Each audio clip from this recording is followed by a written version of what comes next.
Hello friends, ओम श्री गणेशाय नमः। ओम नमः शिवाय। आप सभी का स्वागत है आपके अपनी यूट्यूब चैनल पर। फ्रेंड्स, आज हम आपको इस वीडियो में बताने जा रहे हैं साल 2021 के भाद्रपद मास की मासिक शिवरात्रि की पौराणिक व्रत कथा, पूजा विधि, शुभ मुहूर्त, महत्व, नियम और उपायों के बारे में। फ्रेंड्स, वीडियो शुरू करने से पहले आपसे रिक्वेस्ट है, अगर आप हमारे चैनल पर नए हैं और आपने अभी तक चैनल को सब्सक्राइब नहीं किया है तो प्लीज़ सब्सक्राइब कीजिएगा चैनल को, साथ ही प्रेस कीजिएगा बेल आइकन को, जिससे नए वीडियो से रिलेटेड नोटिफिकेशन आपको तुरंत प्राप्त हो सके। और वीडियो पसंद आने पर वीडियो को लाइक और शेयर जरूर कीजिएगा ताकि सभी भक्तों को इस वीडियो का लाभ प्राप्त हो सके। और कमेंट बॉक्स में ओम नमः शिवाय जरूर लिखिएगा। हर महीने की कृष्ण पक्ष की चतुर्दशी तिथि को मासिक शिवरात्रि मनाई जाती है। प्रत्येक माह में आने वाले त्योहारों में मासिक शिवरात्रि का विशेष महत्व होता है। यह व्रत बहुत आसान और प्रभावशाली होता है। मान्यता है कि इस दिन जो भी व्यक्ति व्रत रखता है और पूरी श्रद्धा से शिव जी का पूजन करता है, उसकी सभी मनोकामनाएं पूरी होती हैं।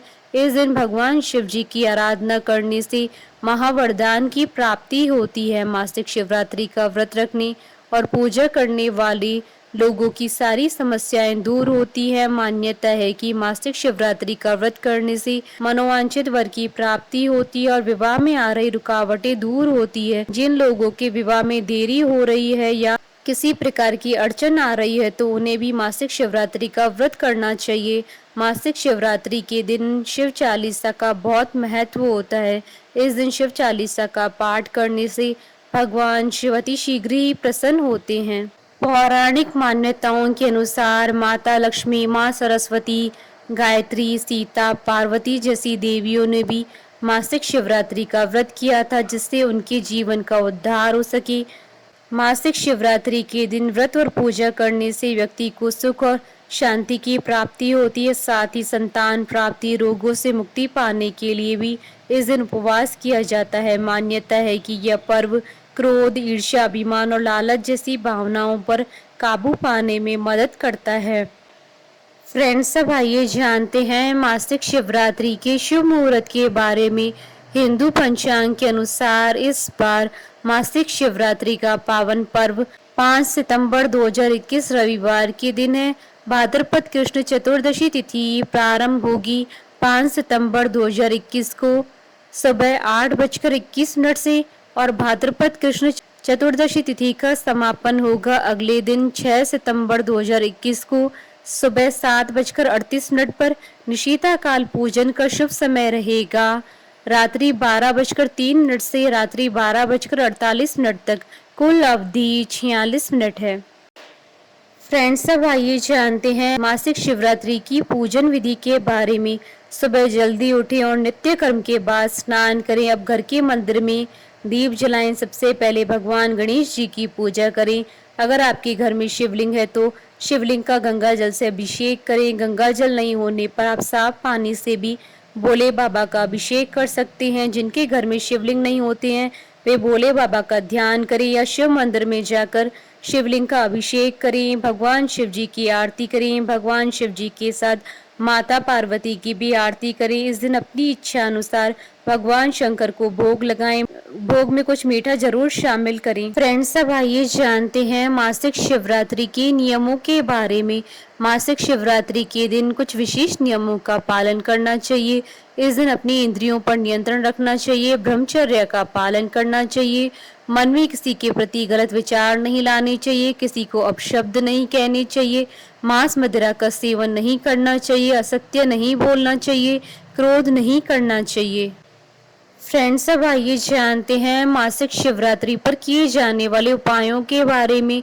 मान्यताओं के अनुसार मासिक शिवरात्रि बेहद शुभ तिथि मानी जाती है। इस दिन भगवान शिव तथा शक्ति की उपासना तो होती ही है, मगर आर्थिक संकट को दूर करने के लिए भी इस दिन उपाय किए जाते हैं। मासिक शिवरात्रि पर सफेद वस्तुओं को दान करने से आर्थिक संकट दूर हो जाते हैं। मासिक शिवरात्रि पर भगवान शिव जी की पूजा आराधना करने से कुंडली में चंद्रमा ग्रह मजबूत होता है। इस दिन भगवान शिव को बेल पत्र, धतूरा और श्रीफल अवश्य चढ़ाना चाहिए। इसके साथ रुद्राभिषेक भी करना चाहिए। मासिक शिवरात्रि के दिन शिवलिंग का गंगा जल से अभिषेक करें। आंकड़े का फूल रात्रि की दूसरे पहर में शिवलिंग पर चढ़ाएं। ऐसा करने से घर में समृद्धि और कैरियर में सफलता प्राप्त होती है। फ्रेंड्स, अब आइए प्रारंभ करें मासिक शिवरात्रि की पौराणिक व्रत कथा। पौराणिक कथा के अनुसार पूर्व काल में चित्रभानु नाम का एक शिकारी था। जानवरों की हत्या करके वह अपने परिवार को पालता था। वह एक साहूकार का कर्जदार था, लेकिन उसका ऋण समय पर न चुका सका। क्रोधित साहूकार ने शिकारी को शिवमठ में बंदी बना लिया। संयोग से उस दिन मासिक शिवरात्रि थी। शिकारी ध्यान मग्न होकर शिव संबंधी धार्मिक बातें सुनता रहा। चतुर्दशी को उसने शिवरात्रि व्रत की कथा भी सुनी। शाम होते ही साहूकार ने उसे अपने पास बुलाया और ऋण चुकाने के विषय में बात की। शिकारी अगले दिन सारा ऋण लौटा देने का वचन देकर बंधन से छूट गया। अपनी दिनचर्या की भांति वह जंगल में शिकार के लिए निकला, लेकिन दिन भर बंदी गृह में रहने के कारण भूख प्यास से व्याकुल था। शिकार खोजता हुआ वह बहुत दूर निकल गया। जब अंधकार हो गया तो उसने विचार किया कि रात जंगल में ही बितानी पड़ेगी। वह एक तालाब के किनारे एक बेल के पेड़ पर चढ़कर बैठ गया और रात बीतने का इंतजार करने लगा। बिल वृक्ष के नीचे शिवलिंग था, जो बिल वृक्षों से ढका हुआ था। शिकारी को उसका पता न था। पड़ाव बनाते समय उसने जो टहनियां तोड़ी वह संयोग से शिवलिंग पर गिरती चली गई। इस प्रकार दिन भर भूखे प्यासे शिकारी का व्रत भी हो गया और शिवलिंग पर बिलपत्र भी चढ़ गए। एक पहर रात्रि बीत जाने पर एक गर्भिणी हिरणी तालाब पर पानी पीने पहुंची। शिकारी ने धनुष पर तीर चढ़ाकर ज्यों ही प्रत्यंचा खींची। हिरणी बोली, मैं गर्भिणी हूँ, शीघ्र ही प्रसव करूंगी। तुम एक साथ दो जीवों की हत्या करोगे, जो कि ठीक नहीं है। मैं बच्चे को जन्म देकर शीघ्र ही तुम्हारे समक्ष प्रस्तुत हो जाऊंगी, तब मार लेना। शिकारी ने प्रत्यंचा ढीली कर दी और हिरणी जंगली झाड़ियों में लुप्त हो गई। प्रत्यंचा चढ़ाने था। ढीली करते वक्त कुछ बिलपत्र अनायास ही टूटकर शिवलिंग पर गिर गए। इस प्रकार उससे अनजाने में प्रथम पैर का पूजन भी संपन्न हो गया। कुछ ही देर बाद एक और हिरणी उधर से निकली। शिकारी की प्रसन्नता का ठिकाना ना रहा। समीप आने पर उसने धनुष पर बाण चढ़ाया।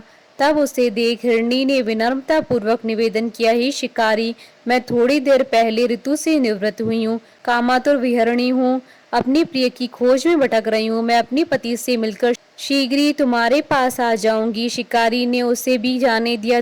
2 बार शिकार को खोकर उसका माथा ठनका। वह चिंता में पड़ गया। रात्रि का आखिरी पहर भी बीत रहा था।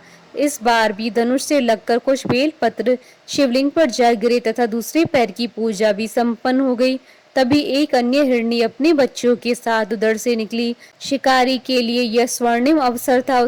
उसने धनुष तीर पर चढ़ाने में देर नहीं लगाई। वह तीर छोड़ने ही वाला था कि हिरणी बोली, हे शिकारी, मैं इन बच्चों को इनके पिता के हवाले करके लौट आऊंगी, इस समय मुझे मत मारो। शिकारी हंसा और बोला, सामने आए शिकार को छोड़ दूं?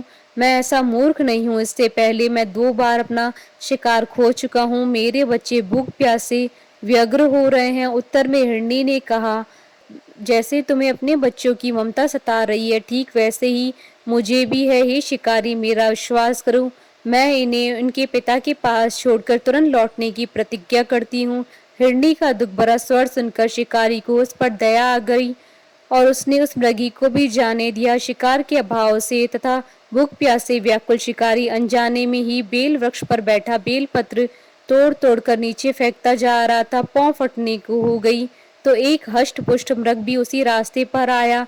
शिकारी ने सोच लिया कि इसका वह शिकार अवश्य करेगा। शिकारी की तनी प्रत्यंचा को देखकर मृग विनीत स्वर में बोला, हे शिकारी, यदि तुमने मुझसे पूर्व आने वाली 3 मृगियों तथा छोटे छोटे बच्चों को मार डाला है तो मुझे भी मारने में विलंब न करो, ताकि मुझे उनके वियोग में एक क्षण भी दुख न सहना पड़े। मैं उन हिरनियों का पति हूँ। यदि तुमने उन्हें जीवन दान दिया है तो मुझे भी कुछ क्षण का जीवन देने की कृपा करो। मैं उनसे मिलकर तुम्हारे समक्ष उपस्थित हो जाऊंगा।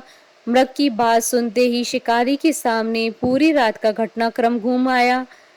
उसने सारी कथा मृग को सुना दी। तब मृग ने कहा, मेरी तीनों पत्नियां जिस प्रकार प्रतिज्ञाबद्ध होकर गई हैं, मेरी मृत्यु से अपने धर्म का पालन नहीं कर पाएंगी। अतः जैसे तुमने उन्हें विश्वास पात्र मानकर छोड़ा है, वैसे ही मुझे भी जाने दो। मैं उन सबके साथ तुम्हारे सामने शीघ्र ही उपस्थित होता हूँ। शिकारी ने उसे भी जाने दिया। इस प्रकार सुबह हो आई। उपवास, रात्रि जागरण तथा शिवलिंग पर बेलपत्र चढ़ने से अनजाने में ही शिवरात्रि की पूजा पूर्ण हो गई, पर अनजाने में की हुई पूजा का परिणाम भी उसे तत्काल मिला। शिकारी का हिंसक हृदय निर्मल हो गया, उसमें भगवत शक्ति का वास हो गया। थोड़ी ही देर बाद वह मृग सपरिवार शिकारी के सामने उपस्थित हो गया ताकि वह उनका शिकार कर सके। किंतु जंगली पशुओं की ऐसी सत्यता, सात्विकता एवं सामूहिक प्रेम भावना देखकर शिकारी को बड़ी ग्लानि हुई। उसने मृग परिवार को जीवन दान दे दिया। अनजाने में ही शिवरात्रि व्रत के पालन करने पर भी शिकारी को मोक्ष की प्राप्ति हुई। जब मृत्यु काल में यमदूत उसके जीव को लेने आए तो शिवगणों ने उसे वापस भेज दिया तथा शिकारी को शिवलोक ले गए। शिवजी की कृपा से ही अपने इस जन्म में राजा चित्रभानु अपने पिछले जन्म को याद रख पाए तथा महाशिवरात्रि के महत्व को जानकर उसका अगले जन्म में भी पालन कर पाए। बोलिए भगवान शंकर की जय। हमारे साथ इस वीडियो में अंत तक बने रहने के लिए आपका धन्यवाद। ओम श्री गणेशाय नमः। ओम नमः शिवाय।